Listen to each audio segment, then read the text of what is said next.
If you thought Disney was the only theme park riddled with awesome new experiences and super secret hidden gems, then you thought wrong. Join us today as we explore all the amazing things you never knew were in Universal Orlando, which, spoiler alert, is a lot, here on DFP Guide.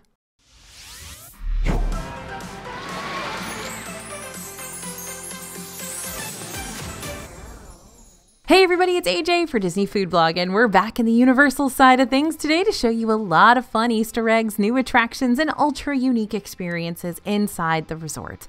And that means we're going to be taking you around both theme parks, the water park, Volcano Bay, and the City Walk Shopping District too. By the end of today's video, hopefully you'll have yourself a nice and hearty list of activities you want to add to your Universal Orlando itinerary before your next visit. Looking to enhance your Villain Con Minion Blast experience to make it even more unique than it already is? I mean, how many other parks have a conveyor belt blaster attraction?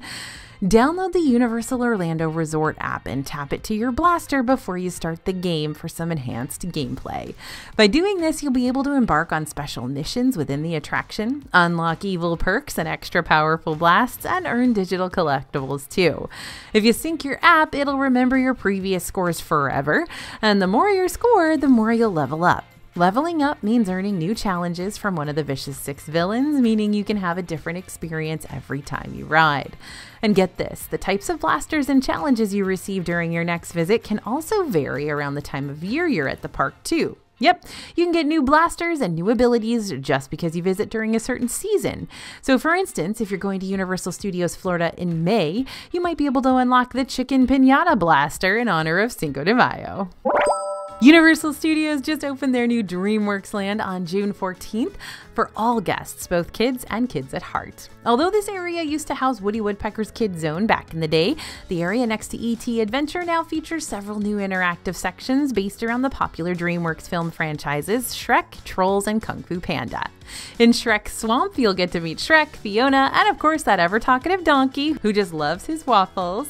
Now this section also has Shrek's Swamp for Little Ogres, where you can meet another Shrek character, Pinocchio, whenever you ring the doorbell. But watch out, Pinocchio isn't the most honest wooden puppet out there, so you might catch him telling an awfully big lie. Shrek's Outhouse is another part of the play place that you'll find in DreamWorks Land, which, I never thought I'd see the day where I'd willingly choose to venture into Shrek's Outhouse, but here we are. Then there's the Trolls Forest, where you can hop aboard the Catterbus and take a ride on the Troller Coaster. There's also Trolls ice cream cones over in this section of the Trolls Treat Stand, featuring unique flavors like Huckleberry and Pink Lemonade. Last but not least, if you want to become a Kung Fu master, then you'll need to swing by Poe's training camp.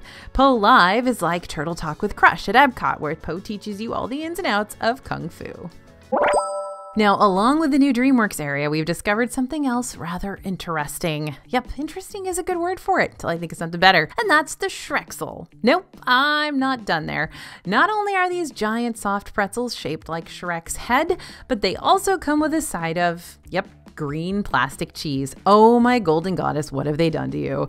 Now, while this snack wasn't exactly our favorite new treat in the area, especially since that green slime-looking cheese is served cold, which is even more off-putting, it is still fun and a novelty and will be a popular option with the kids who will absolutely adore eating Shrek's head dipped in cheese slime.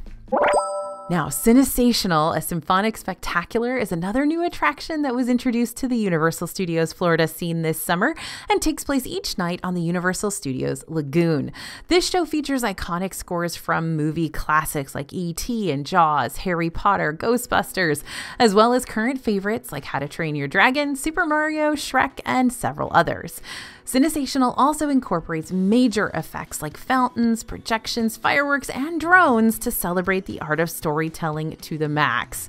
The show has a lot going on, like a lot, but all the different elements work really well together to give you a multi-dimensional and super exciting experience.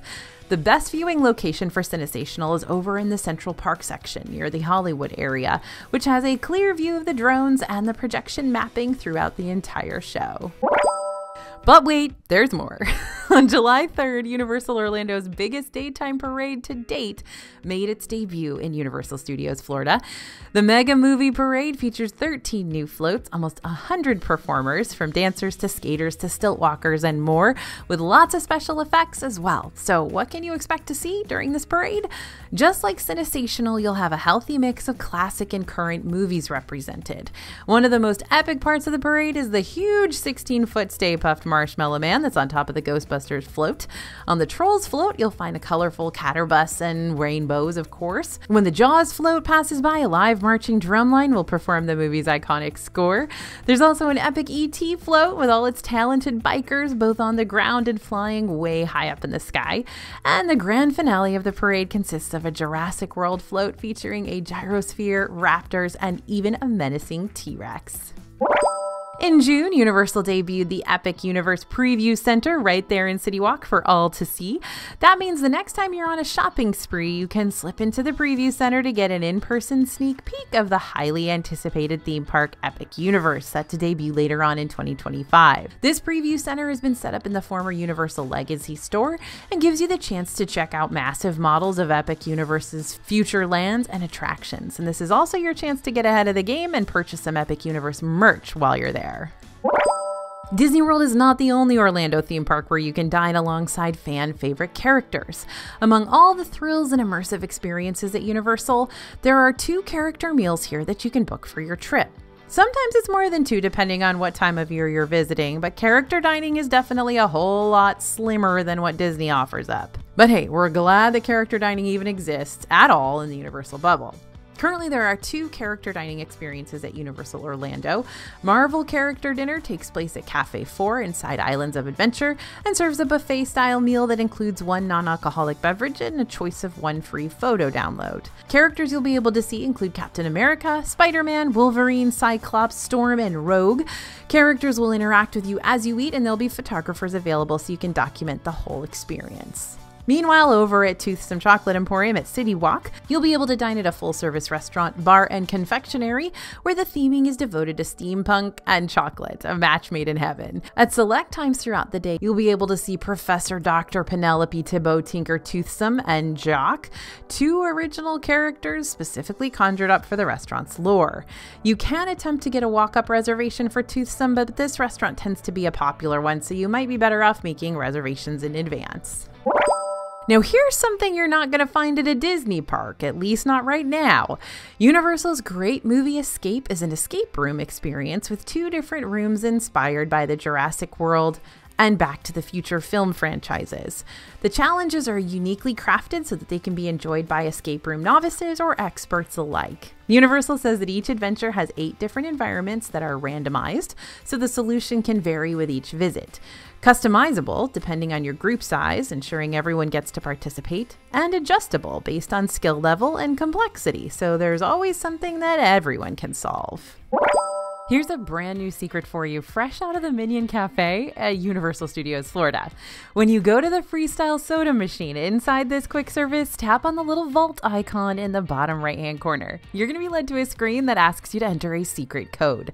If you draw a U shape in that square to unlock the vault, that'll give you unique soda and Powerade options you're not going to find on the regular Freestyle list. Now, I'm not pulling your leg. There's a massive piece of world history sitting behind the Hard Rock Cafe in City Walk. Following the Berlin Wall's collapse and the reunification of Germany, pieces of the wall became collector's items, with sections large and small ending up in some of the world's foremost museums and private collections, as well as at Universal Orlando, of all places. To find this slab of the Berlin Wall during your next visit, keep on the path and head toward the right-hand side of Hard Rock Cafe. Universal Mardi Gras International Flavors of Carnival has a lot to offer each year on the Universal Studios Florida side. We're talking limited time food booths, live entertainment, exclusive souvenirs, and best of all, family-friendly Mardi Gras parades. Universal hosts a parade each evening during festival season with colorful floats, decorative dancers, over-the-top stilt walkers, and of course, lots and lots of beads. But the thing that really makes this parade special, you can potentially be in it. During the last Mardi Gras season, which took place August February 3rd to April 7th, the best way to help you get a spot on the Mardi Gras float was to reserve the Mardi Gras float ride and dine experience or to use the online reservation system for annual pass holders. But for regular day guests who hadn't secured their spot in advance, it was still sometimes possible to make it onto the float with a first-come, first-served virtual line system via the Universal Orlando app, which we assume will be the same case next year, but you'll want to double check on that before you go. If you're lucky enough to snag a parade slot during your next visit, then you'll get to ride high above the crowds, tossing beads to your adoring fans down below. We already knew that there would be plenty of nods to the Jurassic World franchise featured throughout the Velocicoaster queue when it opened back in 2021. But what we were really hyped to see when this coaster made its big debut were all the OG Jurassic Park references thrown into the mix. Mr. DNA is the most obvious of callbacks, as he gets us all hyped up for what's in store when we come face to face with real live dinos. But the more subtle Easter eggs here are all the numerous props from the first set of films hiding out in the queue, like the books you might find written by Jurassic Park main characters Dr. Ian Malcolm and Dr. Alan Grant. If you're missing out on Halloween Horror Nights during your next Universal visit, but you're still craving the slightly spooky atmosphere and merchandise, you might want to pay a visit to the All Hallows Eve boutique over in Islands of Adventure. We love this place. All Hallows Eve is a Halloween-themed shop open all year long over in the Lost Continent section of the park. While you're always going to be able to get your spooky fix here, this little shop also tends to sell seasonal merch that goes beyond just the Halloween season too, so it's always worth checking out just to see what's available and to get your jack-o'-lantern fix even in the summer months. Volcano Bay is one of those revolutionary water parks that make water park haters second guess themselves. But Volcano Bay is more than a place to slide and float and swim. It's also based on an in-depth backstory that's told through the decor and interactive points featured around the park. As the lore goes, native islanders called the Waturi traveled the ocean searching for a mythical fish called Kanuku. When they found this fish, this mystical little dude further led the Waturi to the island paradise of Volcano Bay for their reward. The Waturi made Volcano Bay their home, adding in all kinds of slides and experiences that celebrate all things water, and lucky us, we're invited to celebrate too. If you're among a select group of people, you can start your Universal day earlier than everyone else. One of the big benefits of staying at a Universal Orlando hotel is that you get early park admission. This perk is going to allow you to enter at least one of the parks earlier than the general public. During that time, which is usually a 1-hour period for the dry parks and a 30-minute period for Volcano Bay, you'll be able to access select attractions in the parks. For the regular theme parks, this is usually strictly reserved to the Wizarding World sections, with the exception of Velocicoaster also typically being open early over in Islands of Adventure. Since early park admission is limited to the Universal Hotel guests as well as annual pass holders, your wait time will likely be a lot lower for those attractions than it will be for them later in the day, which could make this the perfect time to get in line for Hagrid's Motorbike Adventure, one of the only rides on the Islands of Adventure side that doesn't have Express Pass access. Plus, I can attest that standing in line earlier in the day before the sun hits its peak is a lot nicer than standing in line later in the day. You're probably already familiar with Diagon Alley in Universal Studios Florida, but don't miss Nocturne Alley just because you gotten all distracted and dazzled by the fire-breathing dragon sitting on top of Gringotts. Just like in the Harry Potter books and movies, Nocturne Alley is home to dark magic shops and sinister secrets, and it's actually pretty easy to skip over if you're not looking for it.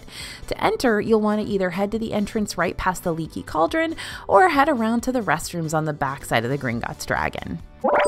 If you step into Madame Malkin's robe shop over in Diagon Alley, then you may get advice from, of all things, a mirror. Nope, this isn't like the evil queen's mirror from Snow White, so it's not going to tell you who's the fairest of them all. Instead, this ornate-looking glass just wants to help you with your sense of style, even if her advice isn't always the warmest or most welcoming. You've been warned. Now this one you're really going to have to be patient and listen for, because it's so easy to miss the bridge stroll altogether if you're not actively trying to find it. When you stop by the bridge near Mythos in the Lost Continent over in Islands of Adventure, you can often hear the groans of a troll hanging out by the water behind the restaurant. You're not going to see him, but he will make his presence known for all who wish to lend an ear.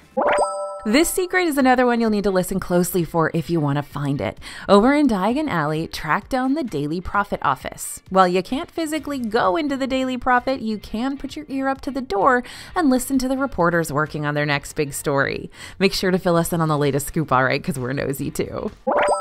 Time to take your Halloween Horror Nights love to the next level, or at least see all the spooky scaries with the lights on, which sounds more up my alley.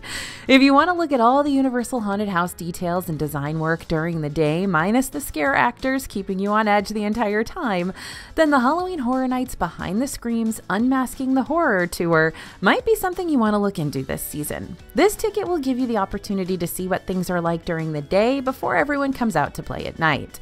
Fun fact, you do not need valid park admission to take part in this tour, but you'll only be able to do this tour and you won't be able to experience the rest of the regular park offerings if you don't have a ticket. You can choose between a 3-hour and 6-hour tour with prices starting at around $100 per person. Once upon a time, there was a different King Kong attraction that used to reside over in Universal Studios, Florida. Remember that? And that Kong attraction was Kongfrontation, which lived in the park from 1990 to 2003. Kongfrontation gave off the illusion that a giant Kong animatronic was grabbing, lifting, and dropping the tram that guests were riding on, and it was a really popular experience back in the day. But in 2004, Revenge of the Mummy took Kongfrontation's place, and while Revenge of the Mummy is a completely different ride experience, it's never fully forgotten about its roots. In the first room you enter during the Revenge of the Mummy ride, the treasure chamber, look toward the front of the room and to your left. There you're going to see a small golden statue of Kong beating his chest, a small tribute to the long-defunct attraction. The iconic night bus is featured in Harry Potter and the Prisoner of Azkaban when Harry runs away from his aunt and uncle's house after accidentally causing his Aunt Marge to blow up like a big balloon. Now, the iconic attendant of this bus is Stan Shunpike, whom you can meet in the London area next to his night bus outside of Diagon Alley. Shunpike is really a fun character to interact with, and the shrunken head dangling from the bus door will also riff back and forth with him too, so make sure to get in on all the fun and grab some fun pictures while you're at it. I'm a sucker for a bookstore, any kind of bookstore, even a comic book store, so the fact that there's a little comic book store located over in Marvel Superhero Island, inside Islands of Adventure, is just very cool. Granted, the supply of comic books available at this shop has dwindled over the years, but you can still pick up a variety of different Marvel options if you need something to read back in the hotel room while you're winding down for the night. You may think Camp Jurassic in the Jurassic Park section of Islands of Adventure is just for kids, but that's where you're wrong. The Camp Jurassic caves are open for all to experience, so by all means, experience them. But before you do, just keep in mind that these tunnels are no joke. They're dark and winding and will take you under and high above the rest of Camp Jurassic. There are lots of safe rope bridges and climbing involved, so you'll definitely be adding more steps to your day. Don't just walk past the vehicles stationed around the Universal Orlando parks, y'all. They're not just here for decoration. They're part of movie history. Just like that Jurassic Park Explorer over in Islands of Adventure, for instance. That was the legit Explorer used in the OG Jurassic Park movie. And then over on the studio side of things, you can find the authentic Back to the Future DeLorean and train featured in Back to the Future and Back to the Future 3. Now, want to know where to find the best ice cream? A Florian Fortescue's over in Diagon Alley is not your traditional ice cream shop. Here you can get hard-packed ice cream in flavors like Earl Grey and lavender, sticky toffee pudding, chocolate chili, or apple crumble. There are also a lot of fun soft serve options at Florian's too, with flavor ribbons like banana, pistachio, coffee, orange marmalade, and of course, butterbeer. Before you go inside the Diagon Alley quick service, the Leaky Cauldron, check out the sign hanging outside the restaurant. The Witch's Cauldron on the sign legitimately leaks real water to keep up with the restaurant's namesake.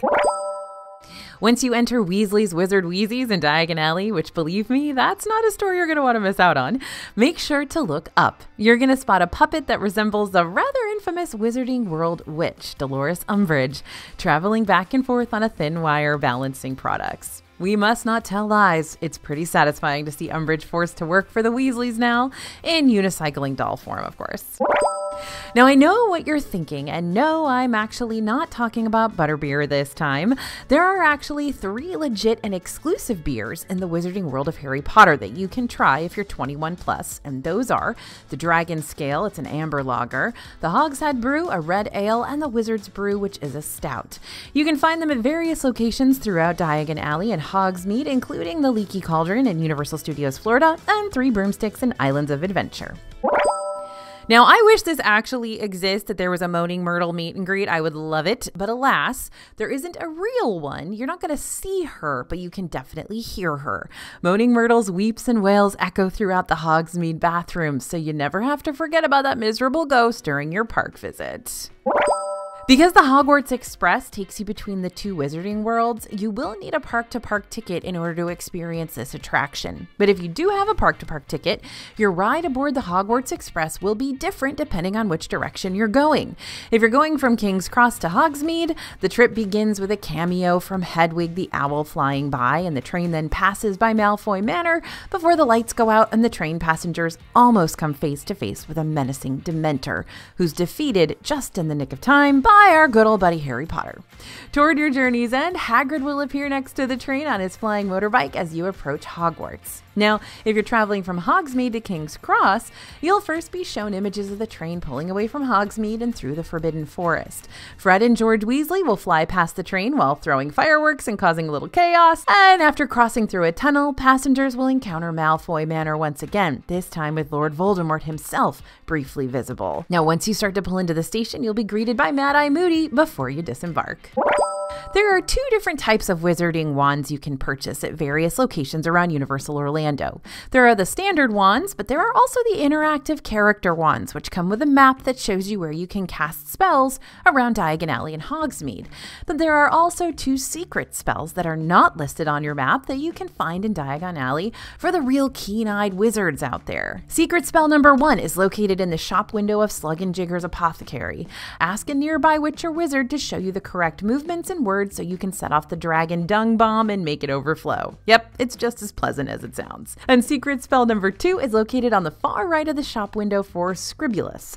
Again, ask a nearby witch or wizard to help you out with this one. If performed correctly, the blank scroll will reveal its hidden ink message. You can perform this spell more than once to reveal different messages each time. So famous movie director Steven Spielberg sure does make his way around Universal Studios Florida. Of course, you can see him make a clear appearance over at E.T. Adventure during the pre-show, but he also makes a couple more subtle appearances in 2 other rides. On the Simpsons ride, Spielberg has been turned into a fellow Simpsons cartoon. You can find him standing in a line wearing an E.T. hat at the very beginning of the show. You can also find him hidden on Men in Black Alien Attack, but only if you find the alien reading a newspaper and a baseball cap right after the training session. If you zap him, he'll lower his newspaper to reveal he's actually, you guessed it, Steven Spielberg. You see that phone outside of the Quickie Mart in the Springfield area? Go ahead and pick it up when you hear it ring.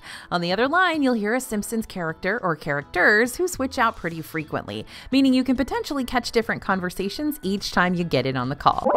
Steven Spielberg can't have all the cameo fun. Legendary Marvel Comics creator Stan Lee pops up 4 different times during the Amazing Adventures of Spider-Man ride in Islands of Adventure. First, you're going to see him as the truck driver that almost crashes into your car at the beginning of your journey. Sorry, spoiler alert.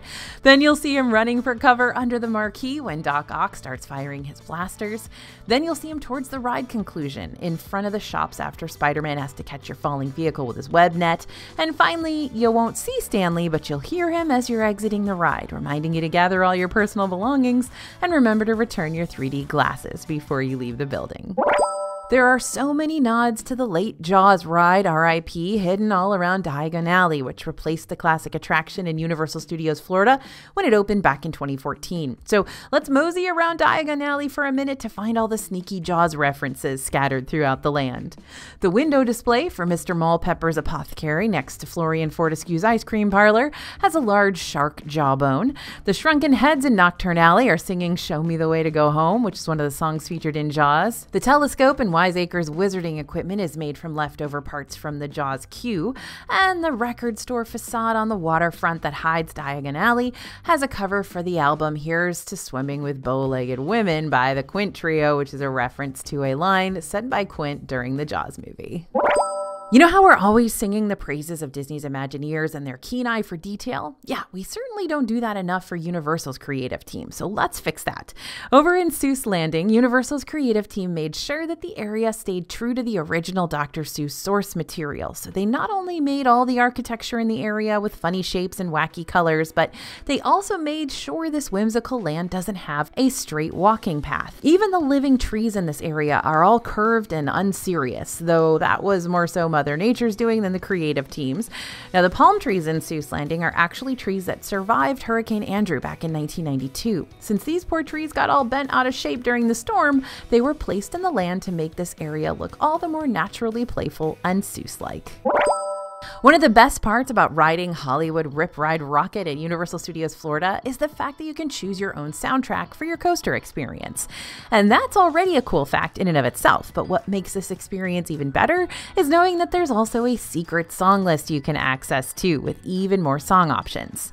Once you're seated on the ride, press down on the logo on the Hollywood Rip Ride Rocket screen for about 5 to 10 seconds to access a secret playlist where you can enter a random 3-digit code and be surprised by an otherwise unlisted song. Or better yet, you can know exactly what song you want to type in ahead of time. Here are a few codes you might want to try out during your next Rip Ride Rocket ride-through.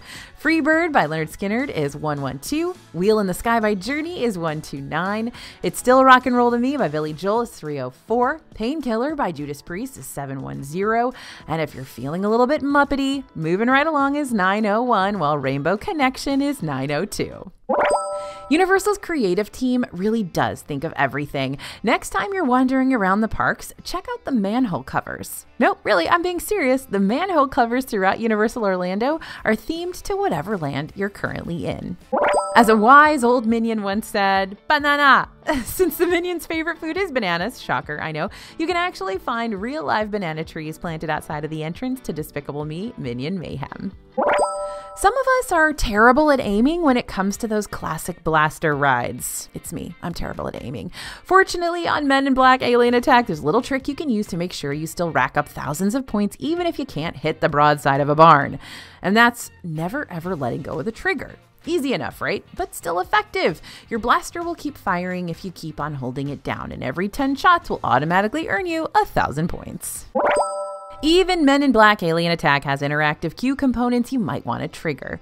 Take the oxygen-free zone door, for example. If you jiggle the handle for this one, you'll activate a suction sound, and you might also receive a blast of air in your face if the effect is working during your visit. There's also a fingerprint removal door in the queue that you can trigger by jiggling the door handle, which will potentially activate a glowing light effect and possibly a little vibrating electric effect, too. You sure do see a lot of famous folks hiding around Universal Orlando, don't you? In the photo op area on Mulberry Street and Seuss Landing, you can find the Dr. Seuss himself in a very Seussified form. In the area above the police officer, Dr. Seuss is portrayed as the dignitary on the left sporting the glasses. Kang and Kodos Twirl and Hurl is your average aerial carousel just themed around the man-eating aliens from The Simpsons. But what makes this ride a little more enjoyable than your average round-robin style ride is that each saucer has a name, and a silly name at that, so don't forget to read yours before boarding. You might be able to ride on a saucer like Ronald Reagan, Old Iron Glop, or even Citizen Kang.